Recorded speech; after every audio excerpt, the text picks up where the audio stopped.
Saya to the point saja ya. Nggak apa-apa, memang harus to the point. Menurut hemat saya, pemerintah tidak mendengar. Apanya? They don't listen. Di mananya? Bagian mana yang Anda? Ini sudah 1,5 tahun. Kerusakan sudah terjadi, lumbung sudah terbakar, korupsi sudah terjadi. Bahkan kalau bisa flashback ke belakang, 6 bulan sebelum MBG ini dilakukan, kami sudah mengumpulkan data, sudah mengeluarkan studi. Tahun 2024 sebelum MBG ini berjalan, kami sudah sampaikan 46% masyarakat mengendus ada potensi korupsi. Tahun 2024 kami juga sudah sampaikan, jangan bikin vendor-vendor besar. Serahkan ke sekolah, serahkan ke komunitas UMKM lokal. Tahun 2024 kami juga sudah sampaikan potensi korupsinya dari mana saja. Di SPPG itu di mana saja. Mulai dari pengadaan, penyalahgunaan pengawasan. Tahun 2024 kami bahkan juga sudah sampaikan ada potensi keracunan.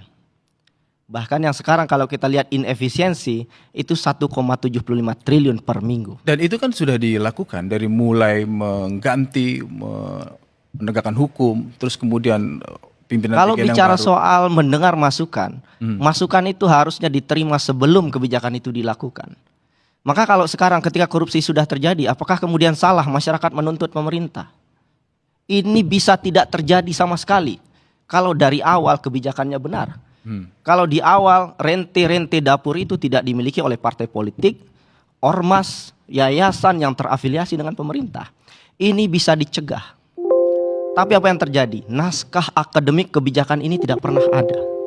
Ada banyak profesor di negara ini, ada BRIN, Bappenas, tidak ada satupun naskah akademik. Kami mengeluarkan studi itu sebelum MBG itu dilakukan. Tapi apa yang terjadi? Tidak didengar. Dan kalau boleh saya jujur, setelah 1,5 tahun, apakah saya marah? Saya marah. Saya dapat beasiswa LPDP, saya lakukan apa yang saya bisa, bikin studi. Saya pengen tidak ada korupsi dan kami sudah mengeluarkan studi itu. Dan sekarang korupsi terjadi. Triliunan rupiah uang sudah hilang. Tapi dalam konteks perbaikan, evaluasi, pengakuan dari pemerintah bahwa benar ada kesalahan dan masih ada sisa waktu 3,5 tahun untuk memperbaiki, Anda melihat saya sangat menerima secara empati ya, bahwa pemerintah mengakui ada kesalahan. Tapi kan ini bukan perusahaan. 1 rupiah pun rugi dari salah tata kelola kebijakan, maka yang rugi adalah uang masyarakat. Beda dengan mengurusi perusahaan. Perusahaan salah hitung, yang rugi adalah perusahaan. Tapi meskipun ketika sudah pengelola negara ada salah sanksi hukum yang sekarang sedang berproses.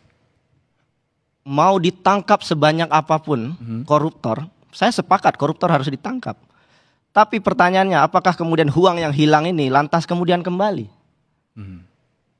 Apakah kemudian sampai 2029 kita disuguhi tangkap menangkap terus?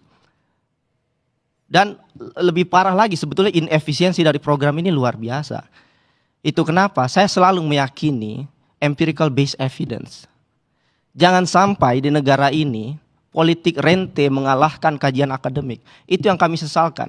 Karena dari awal kajian akademiknya nggak kuat, pilotingnya nggak ada, hantam saja kiri kanan depan belakang, dan sekarang setelah 1,5 tahun, lumbung padi sudah terbakar. Korupsi sudah terjadi. Dan kemudian kita membahas ini lagi berulang-ulang. Evaluasi tata kelola. No, tata kelola itu dilakukan sejak hari pertama kebijakan itu diluncurkan. Sebagai bentuk evaluasi, Anda tidak melihat ada perbaikan? Tentu kita berharap ada